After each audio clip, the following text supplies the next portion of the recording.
Welcome back, ladies and gentlemen. Welcome back to Hugging the Cactus, a Mel Gibson podcast. And today we cover Mad Max Beyond Thunderdome.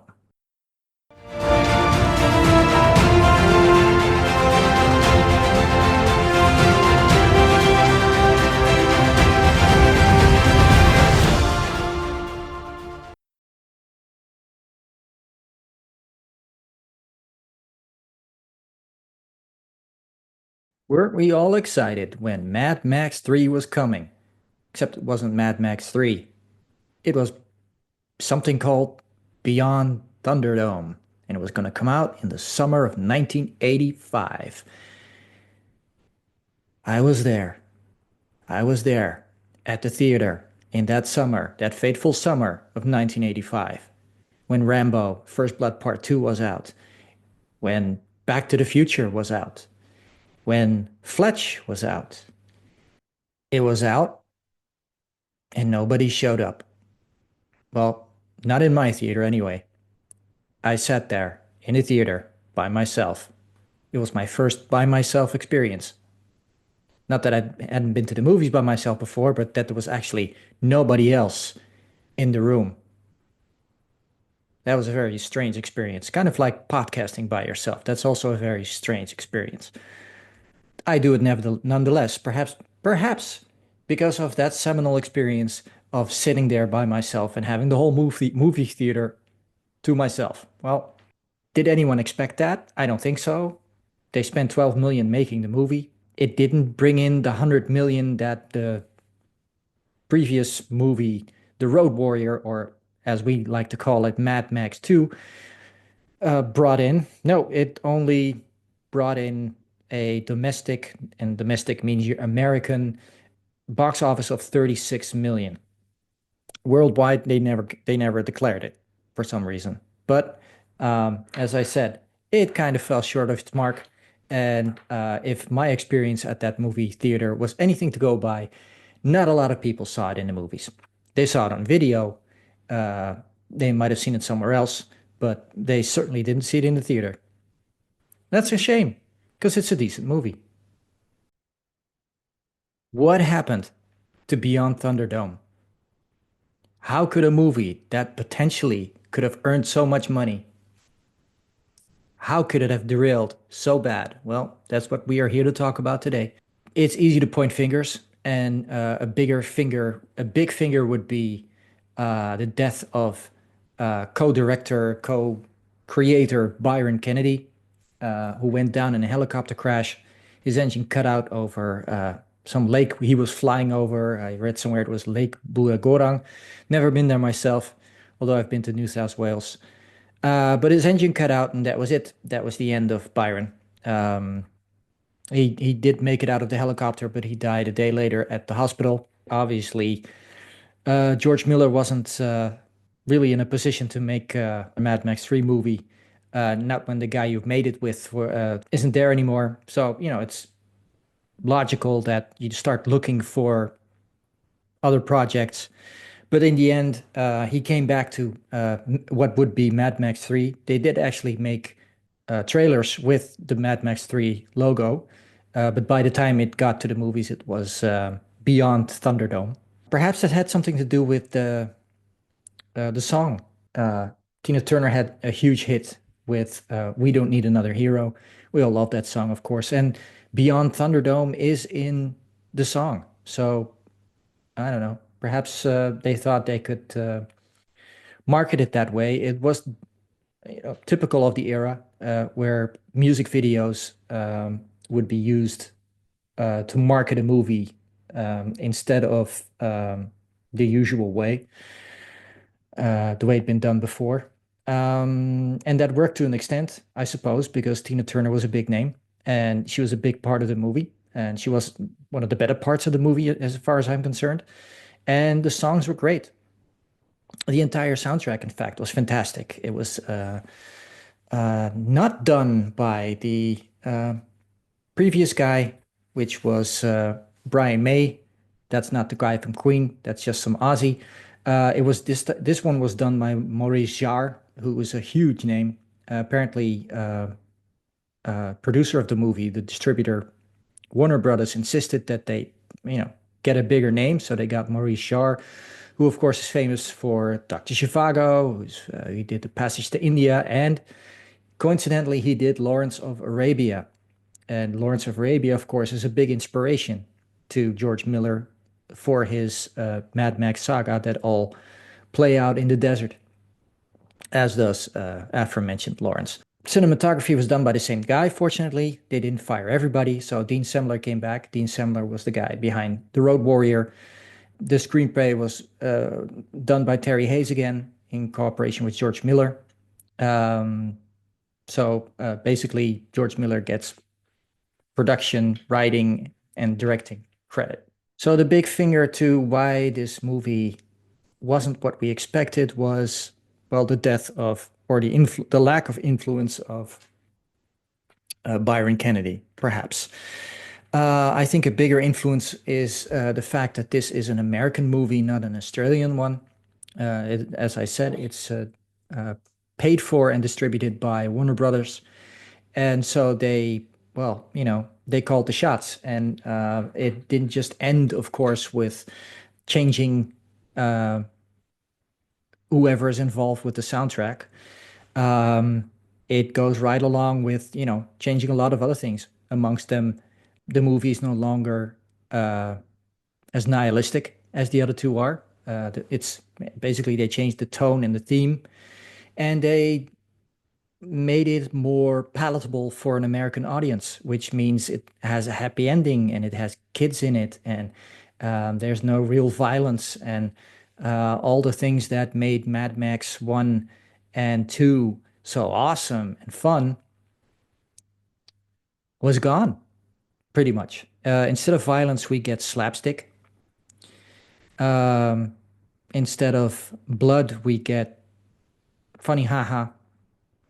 And instead of brutal car chases, there's a runaway train chased by, I don't know, circus cars, circus carts, whatever they are, theme park rides. They look like theme park rides, which is another conundrum in this situation. Warner Brothers, of course, distributed this, produced this, but there were no toys, even though it was geared towards children. Mad Max was supposed to be what the Goonies. So there was no Mad Max toy. There were no Mad Max cars. Missed opportunity, to put it mildly. And obviously, toys are a big part of marketing, especially in the 80s. Uh, this was 1985. It was the height of the toy market. Those toys are still sought after today. People pay a lot of money for stuff from Star Wars and what was it back then? Masters of the Universe and G.I. Joe and Transformers, and they were all over TV and they were selling, record amounts. But no Max Muscle Car, no action figures. So is it any wonder that this movie died a horrible death? They didn't bother to market the movie outside of the US, or they barely marketed it, figuring, well, it was a success before, so, if we just put a poster up, they'll show up. Well, I know how that went. It got killed by its competitors. I remember going to James Bond: A View to a Kill like the week before. Kind of tragic what happened here. It seems like Miller didn't actually want to make this movie, didn't want to produce it. That's why he made something else, settled on telling a different story, or maybe something in the Mad Max universe, but not with Mad Max.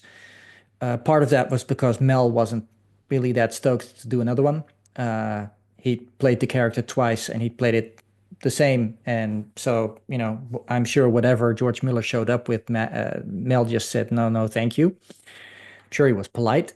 But then there was this story he found, or really, Miller was at some point approached by a writer. His name was Russell Hoban. He'd written a book called Ridley Walker. Ultimately, Miller declined, but somehow a lot of the ideas from that book did show up in Beyond Thunderdome. Hoban didn't sue him for the somewhat striking similarities. even though I think a case could be made for plagiarism. But I don't know. Maybe he thought, well, the movie's tanked anyway. Why bother suing? Kind of a classy move, if you ask me. Or maybe this was just some Hollywood backhanded deal where they took care of him in some way. Or maybe he was offered some other projects, or who knows what they did. Irony of it all is that this movie was praised by the critics, whereas the first two were panned by the critics because of its violence and its nihilism and its etc. Because there was no violence in it, and because it had told a bigger story, people loved it. At least the critics did. Roger Ebert made a point of saying it was the best of the three. Uh, yeah, so much for critics, right? Now, Miller, of course, is used to kind of co-directing Mad Max, so he asked another director he had worked with on the Dismissal, called Ogilvy, to help him out. And of course, he did. They shared direction duties. That's caused some controversy ever since because people claim it is an that's why the tone of the movie is so different, that it's an Ogilvy movie and that Miller barely did anything because he was bereaved. Miller, of course, disputes this. Miller was in fact offered first blood at some point and passed on it. Well, really all directors passed on it until Kachev finally got it. Um, but that would have been interesting, right? It would have meant that Mel Gibson would have played Rambo in another alternate universe. Anyway, for this one, Mel turned down every story concept pitched to him, really until George came up with the current story. So it's the story we got is as much to blame on Mel as anyone else, really, because the long and the short of it is that the story doesn't really work. It's in fact kind of boring, and that's a shame because the first one and definitely the second one are far from boring. But Mad Max 3 starts off okay, and then the kids show up and the whole thing just starts to drag. But we'll get to that. Anyway, in the novelization, which I read, you get a Mad Max that is a lot less nihilistic and a lot less depressed. He has a lot more dialogue and he's a lot more inclined to help people. Um, that's not typical for Mad Max. So there's a diversion right there. There's some deleted scenes we could probably talk about. The big one is a scene where Max dreams about his family. He realizes he isn't so different from the gangs that killed his family anymore. But they deleted that. It wasn't actually used. The whole thing just felt a lot less Australian to me. There were no assless chaps to begin with. But fortunately, there were a lot of Australian actors. So we get the usual group of Shakespearean actors, and you can't really find fault with any of them. It's at least well acted. It's fun. The Gyro Captain is not back. There's a new character called Jedediah, and those are not the same characters as the first two. In fact, George Miller isn't really that concerned with continuity. He's from the Sylvester Stallone school of filmmaking, where you don't really care about what you did with the first or the second movie or the third movie. You just make a completely new movie and just make up your character and play it differently as you come along. Same with the Gyro Captain and the new character Jedediah. He has a son now, but he still flies. Basically, they didn't want Bruce Spence for it, but they had written a character like the Gyro Captain, but not the Gyro Captain as a character. And finally, couldn't find anyone, offered it to Bruce Spence, and well, that's why we're all confused. Is it the same guy? Isn't it the same guy? When is this story happening? Is it before? Is it after? No, not at all. None of that. According to the book, this story is set 15 years after the events we witnessed in The Road Warrior. So, well, there you have it. Believe it or not, Billy Idol auditioned for this movie, but he wasn't cast. You'd think he was a shoe-in, that they would at least, have him as a cameo or something, but no. Who knows what happened there? They were lucky to get Tina Turner, not just for the soundtrack, but because she was, well, spectacular in Mad Max. Like I said, the cast is great, and As it turned out, Tina Turner was born to play this part. Who knew? She wasn't born to drive stick, however. So when she showed up at the lot, they had to get her a new car because she couldn't drive it. And so they got her an automatic, apparently. The 52 kids in the tribe um, were cast out of 1,800 kids who applied. Uh, I can imagine what being a casting director for that is like. I don't even want to think about it. There's a musician in there, an heavy metal artist called Angry Anderson. I had to look up his stuff. Um, Not my thing, even though I like heavy metal.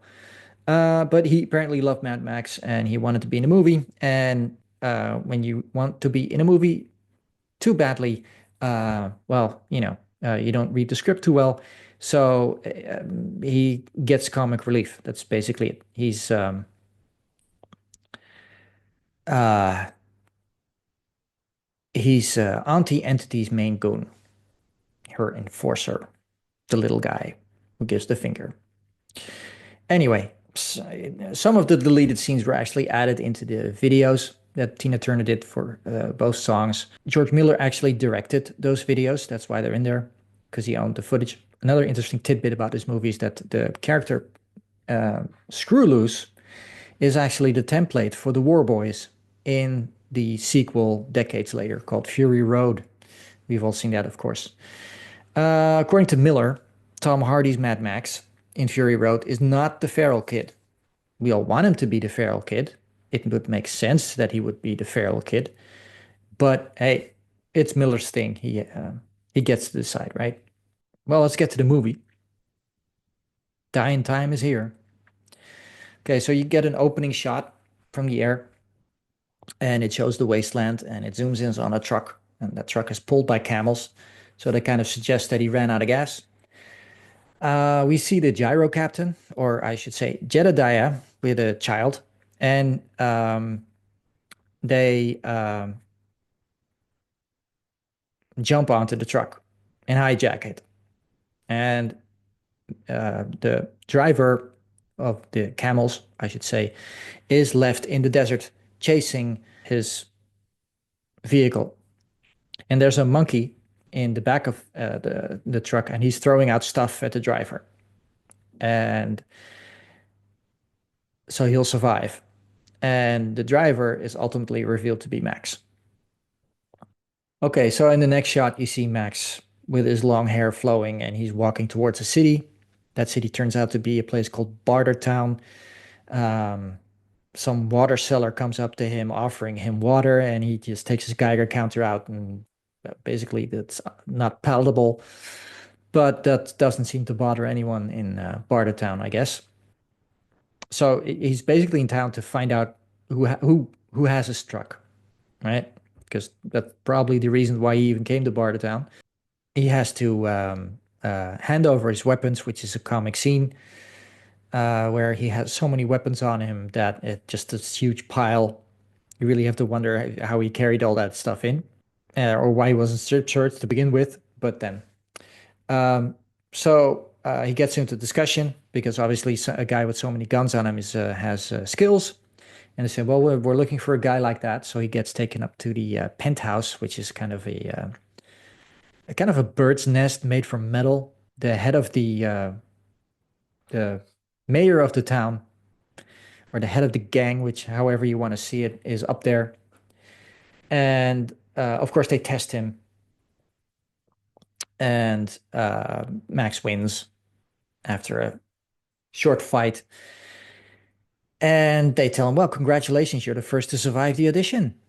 And he gets fresh water. He doesn't bring out his Geiger counter this time, and assuming it's clean. Auntie Entity, played by Tina Turner, explains that she wants a guy killed. And in exchange for killing him, she will re-equip him. And he's like, well, why do you want me to do this? And they're explaining, well, there are subtleties, which is basically saying, well, it's we can't just kill him because that would reflect very badly on us. And so Auntie shows him through a periscope which is kind of funny when you think about it, because the periscope looks down, not up. The periscope is kind of a bird's eye view, and you see a large pig pen, and apparently they produce electricity with the um, shit stench of the pigs, which is ironic because the production was almost shut down because of the smell. People complained, and they had to put in filters. So in reality, um, they filtered out most of the smell, but they have to play it like, well, they have like this huge uh, shit basin of pig shit, and they use the nitrate and the chemicals produced, natural chemicals produced by the pigs to create electricity. And there's a little guy who knows how to do this called Master, and he sits on top of this big dude, and he's called Blaster, and together they are Master Blaster. So basically, they're saying, okay, so this Master Blaster guy, um, we want to keep the brain, but we want to dump the body. So basically, what they do is they want to take Master Blaster's power away from him, so they can control him. Because guess what? He can order an embargo anytime he wants. He can just shut off the power. And so there you have it. That's the reason why they're in this kind of power balance. And of course, an Anti's best way of dealing with that is just having him killed by an outsider. There's a discussion about the car. Master Blaster wants his car, and Max goes, "Well, no, you can't have it. It's my car." And but they're saying, "Yeah, well, it's ours now. And by the way, it's armed, so disarm it." Okay, so ultimately Max goes to disarm it, and he tests his whistle, and the blaster guy, goes nuts. He has this big helmet on, and apparently, if you have a high-pitched whistle, that really bothers your ears inside that helmet. So we store that away for information. This is foreshadowing, a little on the nose, but then again. So Max goes back to Anti. He agrees to the deal. He has to face Master Blaster in the Thunderdome. And the Thunderdome is kind of like a Roman arena, kind of like this cage, kind of a Mad Max version of in the UFC cage. That's probably where they got it from. And so two men enter, one man leaves. And so Max picks a fight with Master Blaster. The fight's on. So the master of ceremonies of this great gladiatorial spectacle introduces the two combatants. Max is introduced as the man with no name, and so he gets attached to the rigging. And in the rigging, there's hammers and chainsaws and all kinds of weapons. And they explain to him, "I know we all know you won't break the rules because there aren't any," which is great. And Tina Turner dramatically says, "Well, this is Thunderdome. Death is listening, and it will take the first man that screams." Apparently, this is the height of entertainment for this town. And the match starts, and Max is immediately manhandled. The guy is way too big. Blaster is very experienced in this cage thing. He's fought in it before.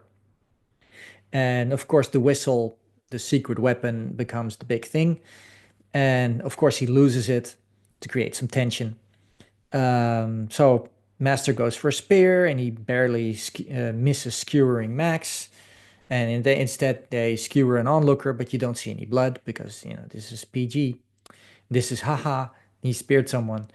And then Max finds and starts the chainsaw, but of course it runs out of gas immediately because everything has run out of gas apparently. And so Max slashes the rigging where he's in, and he starts avoiding the charges, Blaster charging at him. And he finds a hammer, but Blaster cuts his rigging. And so Max finally uses the whistle, and he gets his hammer and he starts pounding on him. Finally, he knocks his helmet off. And then the reveal, Blaster is dim-witted. Blaster is basically a big body with a child's mind. So Max doesn't want to kill him because it's sad. That's not the deal. He has to kill Blaster. So Auntie's pissed. And she's saying, "Hey, this wasn't the deal." Basically revealing to everyone, well, we were, we had this guy in here to kill him. And so Auntie's men kill Blaster anyway. And Max is like, "Okay, now I'm gonna leave." But apparently there are some rules to this whole uh, Thunderdome thing, because two men enter, one man leaves. Yeah, well, the one guy is dead, but of course he didn't kill him. And bust the deal, face the wheel, I guess. That's what they're all chanting, because in a town based on barter, it's not surprising that there's few rules, but the one rule you don't break is if you have a deal with someone, if you have a contract, if you have a handshake, there are some brutal consequences. There is some form of legislation when you don't adhere to that rule.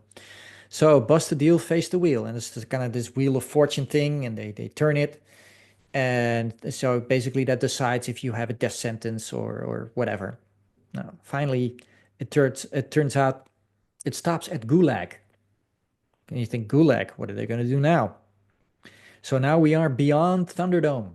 Yes, this is in the first 20 minutes.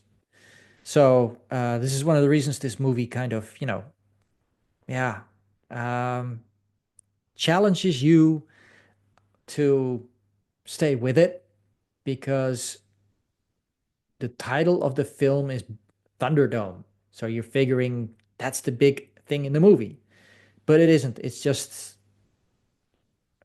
something to start the plot with. So Max doesn't go to a gulag, he is exiled. And they do that by placing him on a horse with a big pumpkin head on, and they send him into the desert. And Master, who's still refusing to, fix the system, is lowered into the pigsty.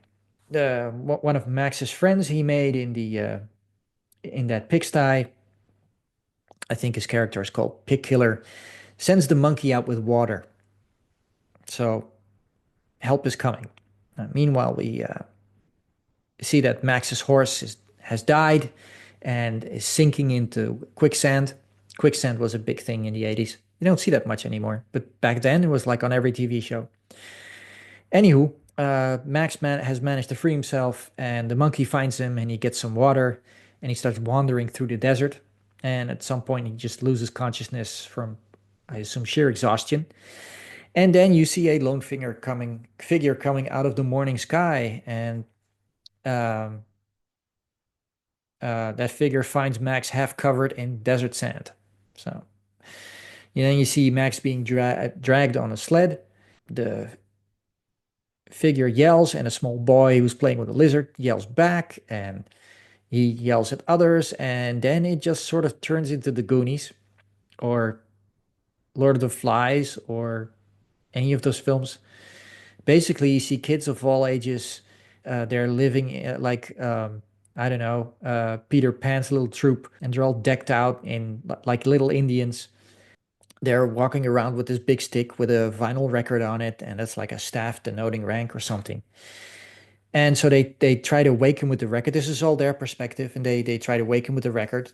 One boy carries a radio, it doesn't work, and another one plays a Bugs Bunny toy, and they look like kind of survivors from something, and they're playing with old memorabilia from before the apocalypse, but they don't really know what it's for. Hence the uh, phonograph record on a stick.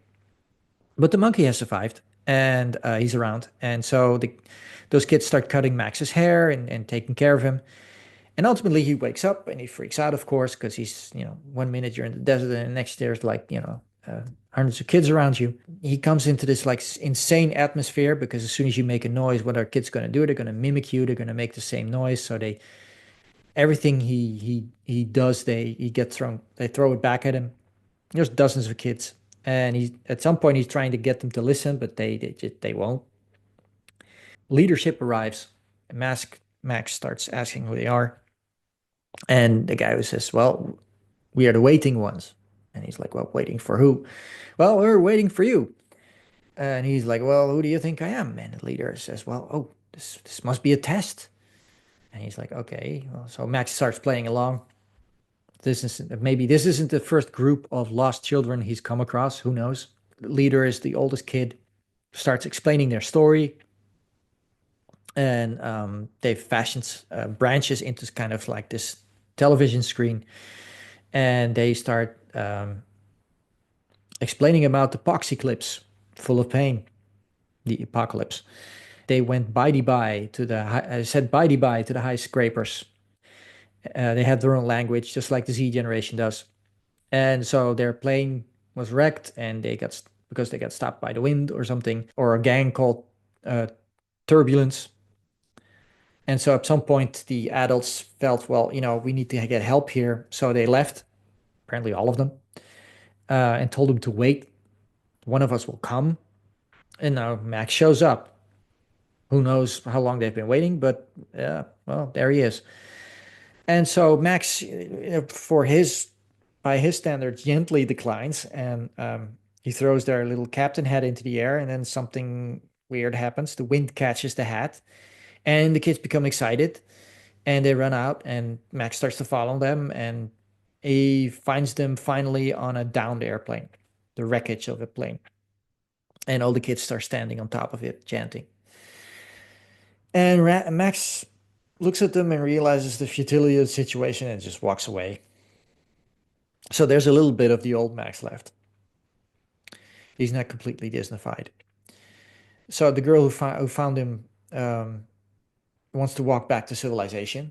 But Max explained, no, there isn't. Doesn't exist anymore. The only thing close to civilization is Bartertown. But the girl still wants to leave, and she starts to encourage others to follow her because, the fact that Max shows up and that they're apparently not going to be rescued, that's a big moment in their tribe. So Max solves it by just punching her in the face and knocking her out. Next morning, it turns out that Screwloose, one of the kids in the tribe, the weird one, has let the older girl and some of the other kids who wanted to go, he let them go free.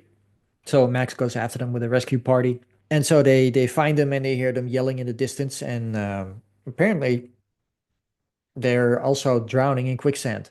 They're holding on to each other because one kid is drowning in quicksand. And Max comes running up and starts to help pull. But one of the kids is lost. And it's not explained in the movie, but apparently that's the child of the girl who found Max. But that's in the book, not in the movie. So they uh, camp in the desert and they run into Bartertown. And of course, the kids get excited. So they end up sneaking in, and you see Master has fallen from glory. He's no longer Master Blaster. He's just Master, and he's stuck in a cage in the middle of the pig pen. And at some point, Max started asking, well, where are the other kids? Because some of them uh, have gone on exploring. And of course, they make a mess. And so they have to escape. And Auntie's goons start chasing them. This is the point where Pig Killer, Max's friend, seizes the moment and escapes with Master. Well, hilarity ensues because this is one big slapstick event. This is not real action. This is just, funny haha. So you have like the one convenient goon mistake after the other as they are chasing the kids. And they're chased all over. So Auntie starts rallying her troops, and because the master is gone, and he's basically the guy who runs the energy. So everybody gets galvanized by Auntie because she's uh, basically offering a reward. Chase now, pay later. So everybody starts revving their engines. So they're on this train that Master had. Start driving it, and so Max asks, "Okay, so what's the plan?" And he's like, "Plan? There's no plan." So the kids find the actual record player on the train, And of course, they have their little uh, stand with the record on it. So they take the record and they play it. And it turns out there's nothing of any significance on it. It's just French for beginners. So you get like this funny Disney scene where the kids are like mimicking the French words. Anyway, one of the kids finds binoculars and tries them out, and then he sees the horde that's chasing them. More slapstick ensues. So instead of an exciting car chase with some real stakes, all we get is basically people getting whacked with pots and pans and all kinds of stuff. Then you see like the guy played by Angry Anderson called Iron Bar. He's jumping from car to car and he's shooting harpoons into the train.